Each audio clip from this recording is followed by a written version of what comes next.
The summer air hung heavily, saturated with the heat that clung to the skin, rendering each movement a laborious effort, akin to trudging through molasses.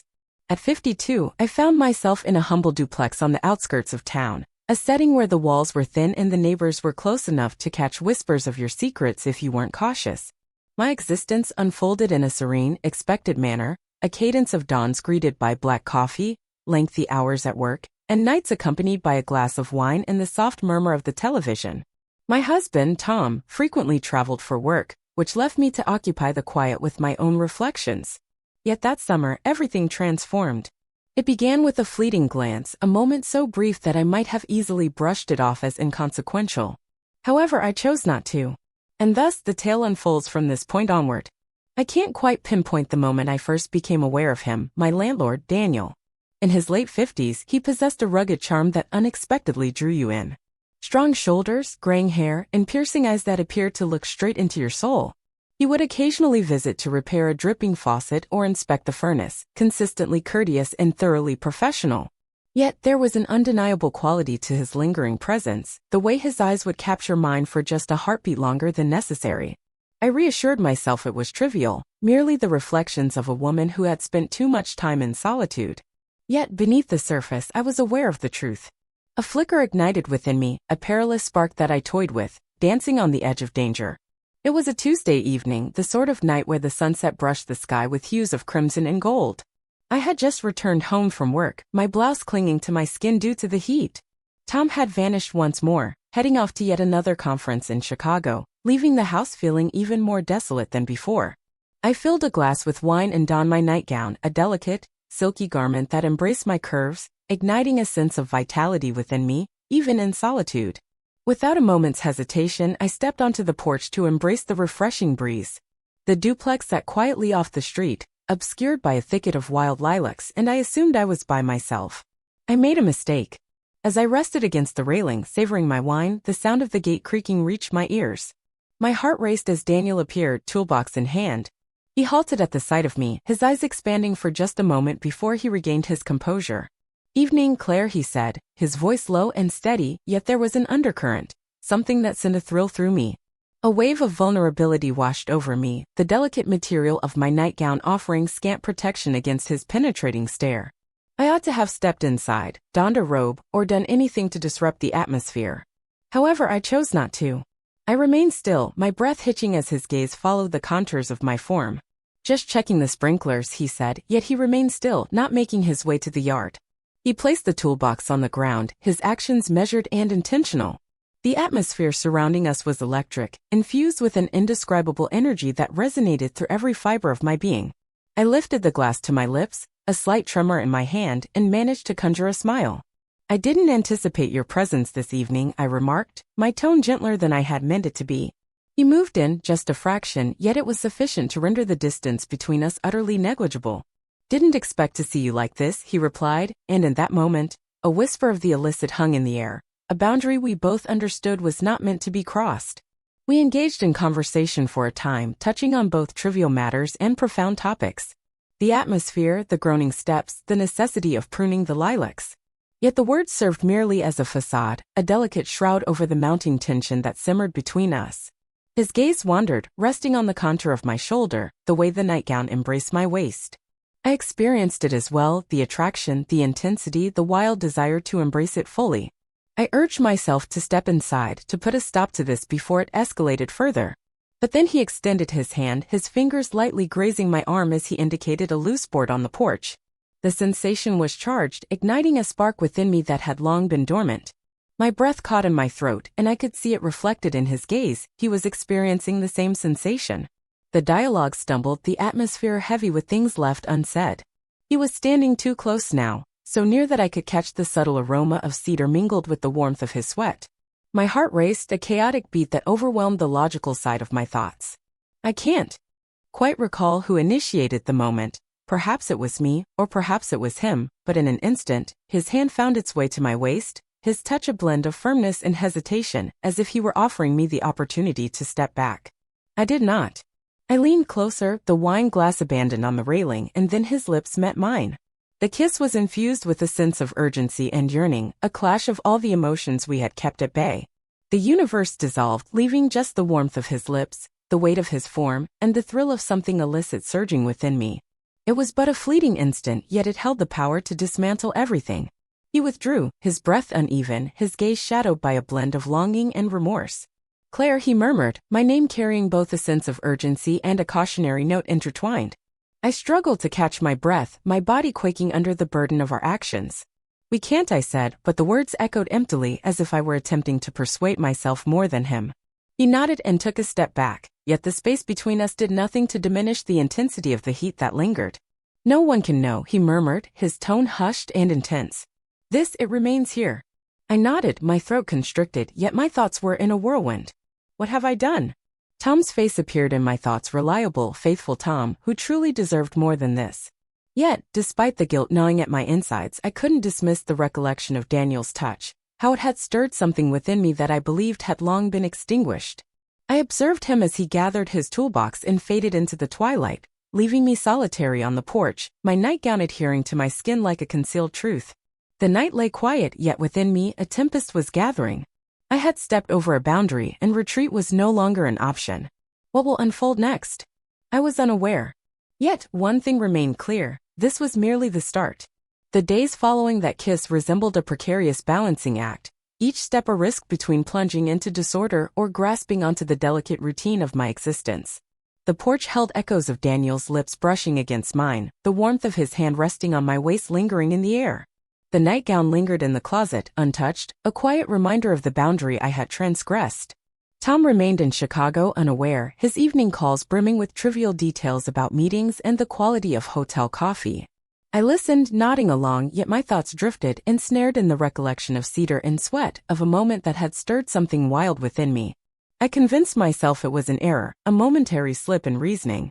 Yet my body turned against me, each creak of the gate, every flicker of shadow in the yard, quickened my pulse, yearning for his presence. I evaded Daniel for days, keeping the curtains tightly shut, moving in and out of the duplex like a shadow. Yet the duplex felt cramped, the walls too fragile, and he was ever present, an influence I couldn't shake off.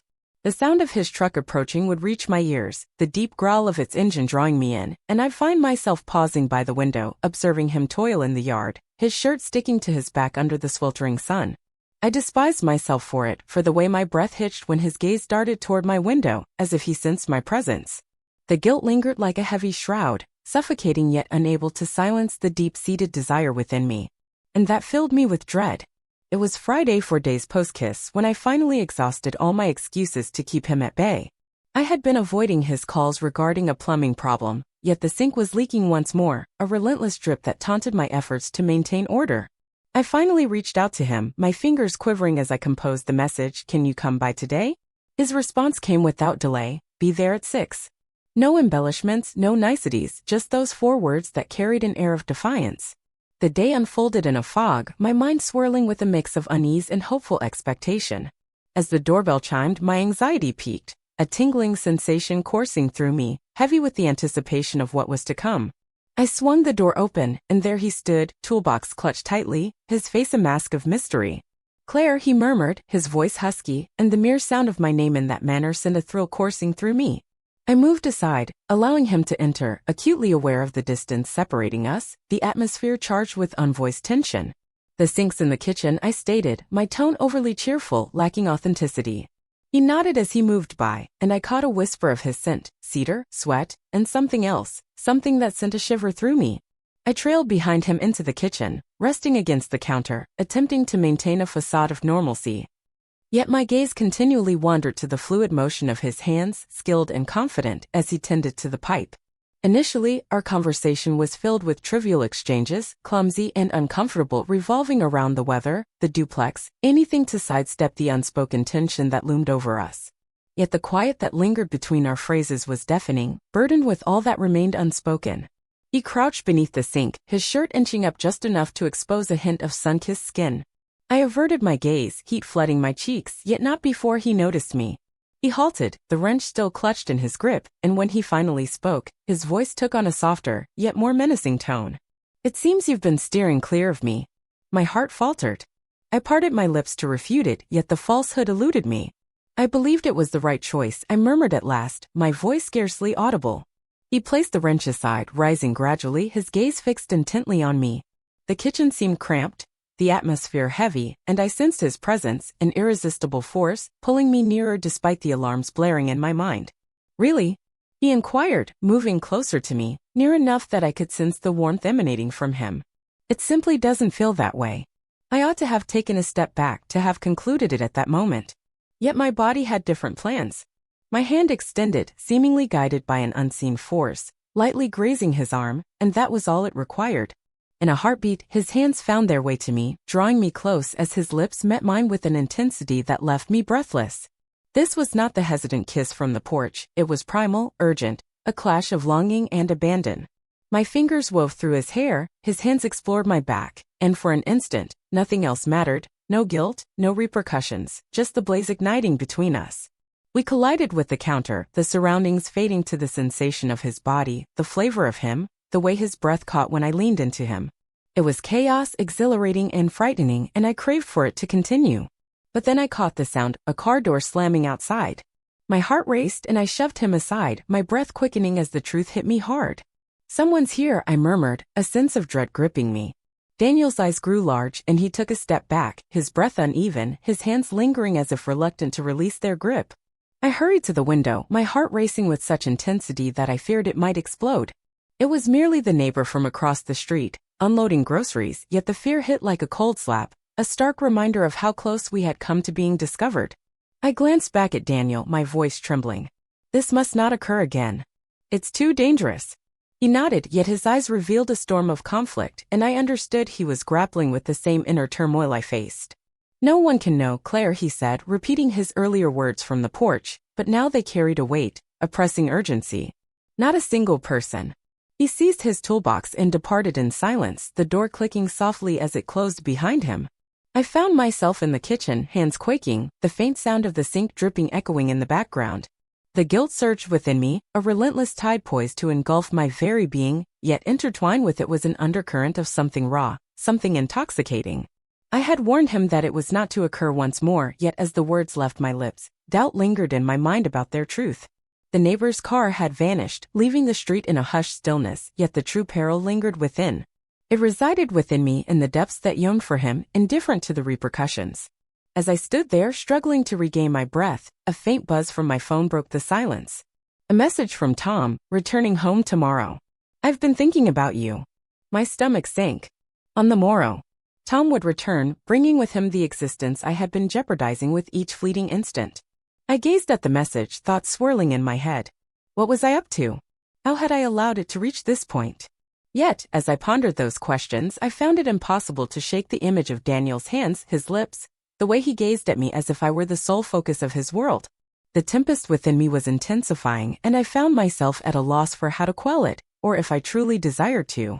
Tom's words etched themselves into my consciousness, each phrase a vivid reminder of the life I was nurturing with every fleeting second. "Heading home tomorrow. Missed you." I lingered in the kitchen, the soft drip of the sink echoing like a taunting rhythm to my swirling thoughts. The atmosphere lingered with the essence of Daniel, cedar, sweat, and the wild warmth of his caress.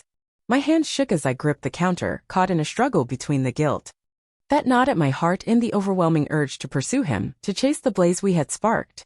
I had warned him about the peril, insisted that it must not occur again, yet my words tasted like ash on my tongue. Perilous barely scratched the surface. I found myself engulfed in a wildfire, standing right at its core, unable to pull away. Rest slipped away from me that night. I reclined in bed, the sheets entwined about me, revisiting each instant, the porch, the kitchen, the way Daniel's gaze had deepened with desire.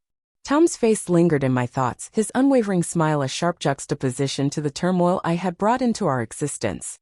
By morning I was a mess, my reflection in the bathroom mirror revealing a woman I hardly recognized, eyes heavy, lips still buzzing with the echo of secret kisses. Tom would arrive by noon, and I needed to compose myself, to conceal this secret so thoroughly that it would remain hidden forever. Yet the duplex simmered with tension, each creak of the floorboards echoing the proximity of Daniel merely a few steps away. I sat in the living room, attempting to lose myself in a book that remained unread when the sound of his truck reached my ears. My heart betrayed me, a traitor to my determination. I reminded myself to remain still, to allow him to carry out whatever repairs he needed to and then depart. Yet, the doorbell chimed, piercing and demanding, causing my determination to falter. I opened the door, and there he stood, his face a tempest of emotions, longing, remorse, and an undercurrent of something else, something resembling dread. "Claire," he said, his voice gravelly, "we need to have a conversation." I welcomed him inside, my heart racing like a frantic rhythm. The living room seemed cramped, the atmosphere electric, as he remained rooted in place, his hands tightly balled at his sides. "I can't stop thinking about you," he said, his voice trembling as if the words had been wrenched from the depths of his soul. "But it's going to ruin us both." I felt the urge to concur, to affirm his words, to acknowledge that we needed to bring it to a close. Yet again, my body turned against me, my breath hitching as I moved nearer, irresistibly attracted to him like a moth to a flame. "So what brings you here?" I murmured, my voice quaking with a blend of rebellion and longing. He remained silent, offering no verbal response. His hand cradled my face, his thumb gliding over my cheek, and I sensed the world shift beneath us. This time, there was a clear resolve and unwavering commitment to the journey ahead. His lips met mine with a fervor that mirrored my own, a kiss that embodied both yielding and rebellion. We found our way to the couch, a mix of bodies and desire, the surroundings fading into the warmth of his presence and the intensity of his touch. It was audacious, wild, a fleeting instant snatched from the brink of repercussions. My fingers glided over the contours of his shoulders, his breath warm against my neck, and in those brief moments, I was oblivious to Tom, to the life I was jeopardizing. It was just Daniel, just the two of us. Yet, the truth often barges in uninvited. The arrival of a car in the driveway broke the stillness, sending a chill coursing through me. I shoved Daniel aside, my heart racing fiercely as if it might explode. "Tom," I breathed, rising to my feet in a flurry, my hands trembling as I adjusted my hair, my clothes, desperately trying to wipe away the traces of what we had just experienced. Daniel's eyes grew wide, a reflection of my own panic as he approached the window, cautiously looking through the blinds. "It's him," he murmured, his voice laced with a sense of urgency. "He has arrived ahead of schedule." I sensed I was sinking, my thoughts scrambling for an escape. "Go," I urged, nudging him toward the back door. "Now!" He paused, his gaze fixed on mine, a wordless request that tugged at my heart. "Claire," he began, but I interrupted him. "Proceed." He snatched his jacket and quietly slipped out the back just as the front door swung open, Tom's voice ringing out like a gunshot in the stillness. "Claire, are you at home?" Tom's footsteps reverberated through the hall and I managed a smile, my heart racing as I came into sight. "Hey, you're early," I remarked, my tone slightly strained, almost fragile. He smiled broadly, letting his suitcase fall to the ground, and enveloped me in a warm embrace. His well-known fragrance, soap and aftershave, ought to have anchored me, yet it only intensified the guilt coiling in my stomach. "I've missed you," he murmured, pressing his lips to my forehead. I nodded, feeling a tightness in my throat, silently hoping he wouldn't notice the truth etched across my features. The remainder of the day unfolded in a haze, a display of routine that drained my energy. Tom spoke animatedly about his trip, completely unaware of the tempest brewing within me. I nodded and smiled, preparing dinner. All the while my thoughts drifted back to the morning, Daniel's hands, his lips, the close call that could have changed everything. As the evening wore on, I found myself coming apart, the burden of my hidden truth becoming increasingly unbearable. I made my way to the bedroom, citing a headache, and perched on the edge of the bed, my hands shaking. I had to bring this to a close with Daniel. I needed to before it consumed me entirely. But then I noticed it, a note tucked beneath the back door, almost hidden in the faint glow. My heart raced as I lifted it, my hands trembling as I revealed the contents of the paper. Daniel's handwriting was swift, the words clear. "Meet me tonight. The witching hour. The small structure in the backyard. We can't keep doing this, but I need to see you." I gazed at the note, my breath hitching, caught in a struggle between shredding it and etching it into my mind forever. The shed sat quietly at the boundary of the property, shrouded by trees, a secluded spot where no one would think to search. The logical side of me urged to dismiss it, to secure the door and never engage with him again. Yet the other side, the side that longed for him, that thrived on the intensity, murmured a different truth altogether. As the clock struck midnight, I found myself quietly escaping through the back door, leaving Tom in slumber, the cool night air brushing against my skin. The shed loomed in darkness, its door slightly open, while Daniel lingered, his figure a mere shadow cast by the moon's glow. "Claire," he uttered, his voice trembling, and I interrupted him before he could continue. I closed the gap that separated us, my lips meeting his, the kiss an explosion of all the words left unspoken. It was a goodbye, an awakening, a last capitulation to the journey we had begun. Yet, as his hands drew me nearer, I caught it, a whisper among the leaves, the crack of a twig. My heart stilled and I recoiled, my gaze sweeping through the shadows. "There's someone out there," I murmured, a wave of panic rising within me. Daniel's body stiffened, his fingers tightening around mine, but just as we were about to react, a silhouette emerged into sight. It was Mrs. Harlan, the inquisitive neighbor from across the street, her flashlight slicing through the darkness. "Claire," she called, her voice laced with doubt. "What's happening out here?" My stomach sank, the world whirling chaotically around me. I parted my lips, searching for a justification, yet none emerged. Daniel's grip tightened around my hand, a wordless vow, yet the moment had passed. The truth had slipped into the open, or was teetering on the edge, and the repercussions were on the horizon. What transpired afterward? Did Mrs. Harlan inform Tom? Did I reveal the truth, or did I weave a tale to escape? The reality is, I'm uncertain about the conclusion, not at this moment. Some secrets incinerate all in their path, others linger, biding their time for the perfect moment to erupt. That night in the shed altered the course of my life, and I continue to grapple with the aftermath. Perhaps someday I'll share the whole story. At the moment, I'm simply navigating the tempest I unleashed.